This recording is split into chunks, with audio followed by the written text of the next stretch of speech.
Good day to you, ladies and gentlemen, and welcome to Film Focus, episode 195, the review for Predator, Killer of Killers.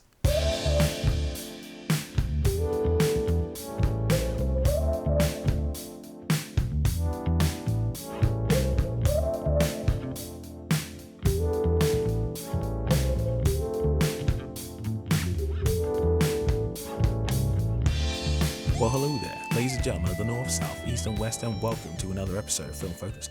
I'm your host, the Hyperson55, and I'm glad that you decided to join me once again for some film-related discussion. And today we are talking about the latest film in the Predator series, Predator, Killer of Killers. Now, I've been very curious about this film since it was shown off with that teaser trailer.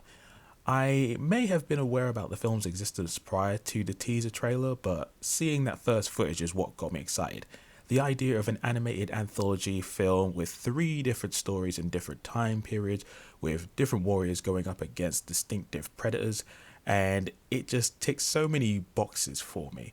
And the fact that we were having this come from the same director as Prey and the upcoming film Badlands that comes out later on this year, there was a lot of reason to be excited.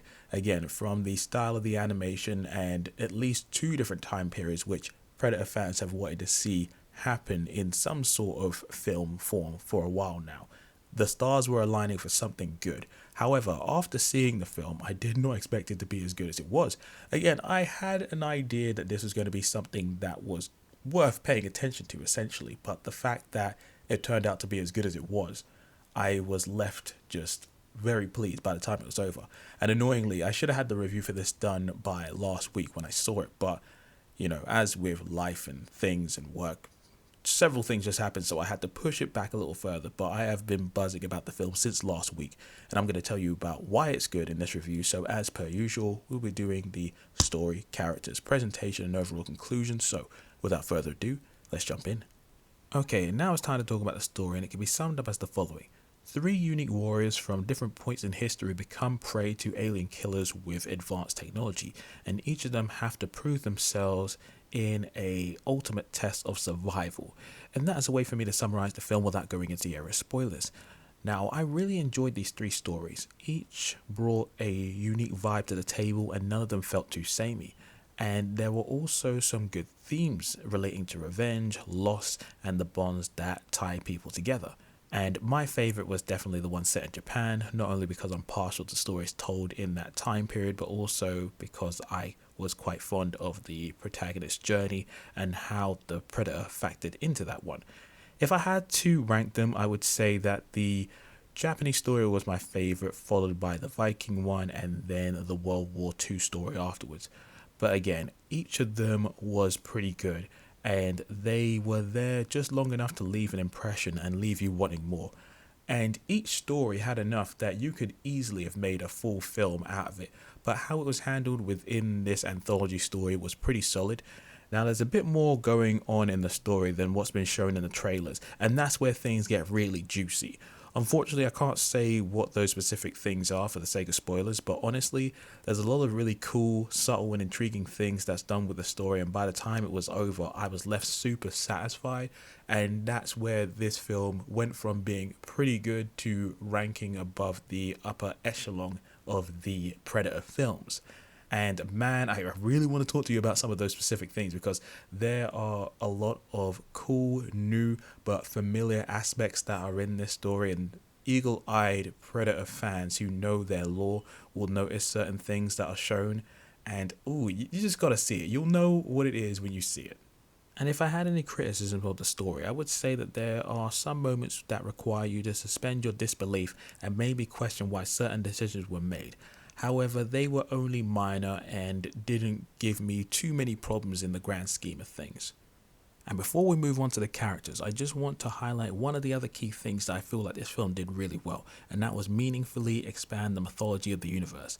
Since the first film, I feel like a lot of fans have been excited about the possibilities of where this franchise could go in terms of what new things we could learn about the Predator species and how they would handle different situations. And each sequel or spin-off has attempted to create new lore and scenarios. However, with the exception of Prey, the end of Predator 2 and certain aspects of Predators, it just hasn't worked out. And speaking of Predators from 2010, it had a lot of great ideas. The film gave us the biggest additions to the universe so far by bringing humans with different skills to an alien world to do battle with various predators and their weird dog-like creatures, while also having notable ties to the original film.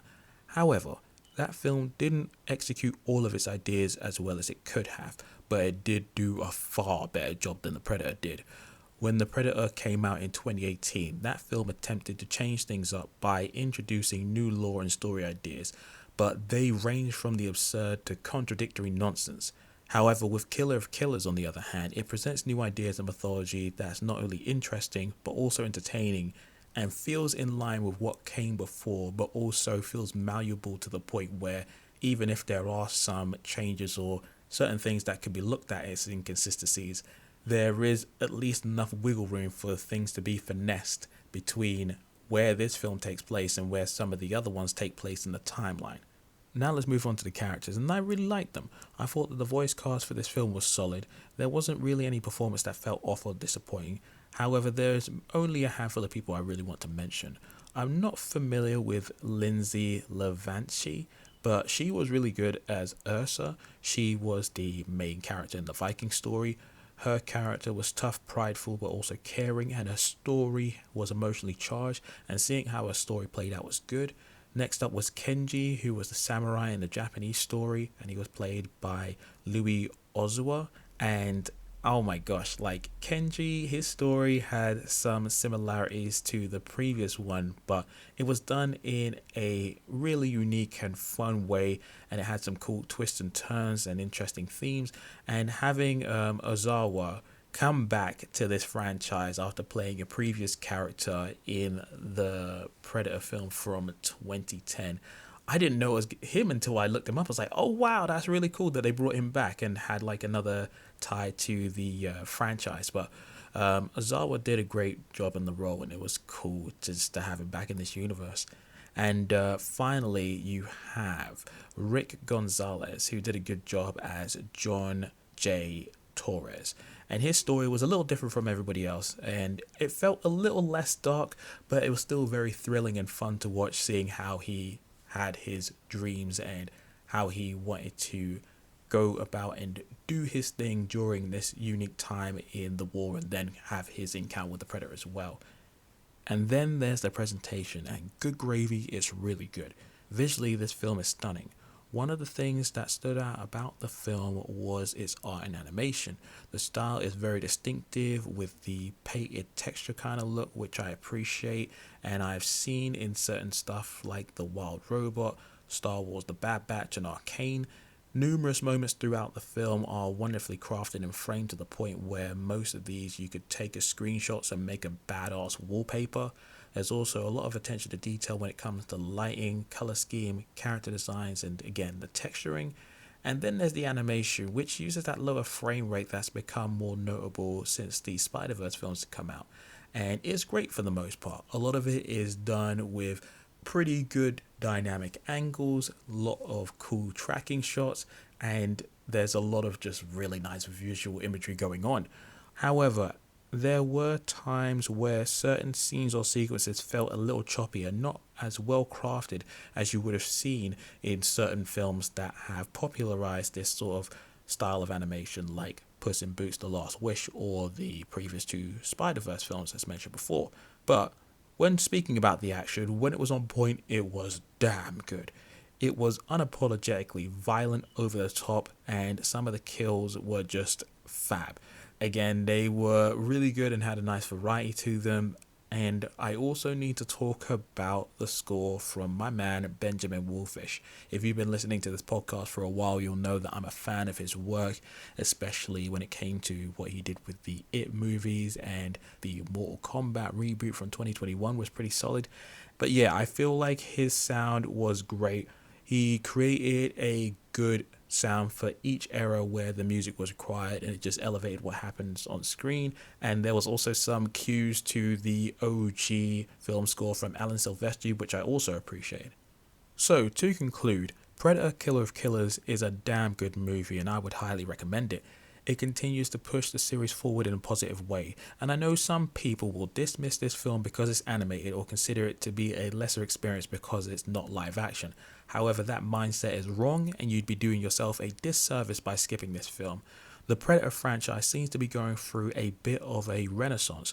We're currently 2 for 2 with Prey and now Killer of Killers, and now if Dan Trachtenberg can deliver another solid experience with Badlands in October, then we'll be in an uncharted territory of goodness. And that is a very happy thought to me after so many years of just ups and downs and pure failure with Predator. So I'm hoping that we'll get to see another great movie when the end of the year comes around. But now I want to turn it to you, ladies and gentlemen. What did you think of Predator Killer of Killers? Did you like it? Did you dislike it? And how do you feel like it ranks amongst the series? Let me know in the comment section below, or hit me up on Twitter where I'm at Hypersonic55 or at FilmFocus55. Check us out on SoundCloud, iTunes, Spotify, and all other places where podcasts can be found. Be sure to subscribe and rate the podcast on all your subscribing platforms that you do the podcast stuff on. I don't know why I was failing at words there, but yeah, I'm tired. Anyway, I'm going to let you go, but until the next time, this is the Hypersonic 55 signing out. Peace.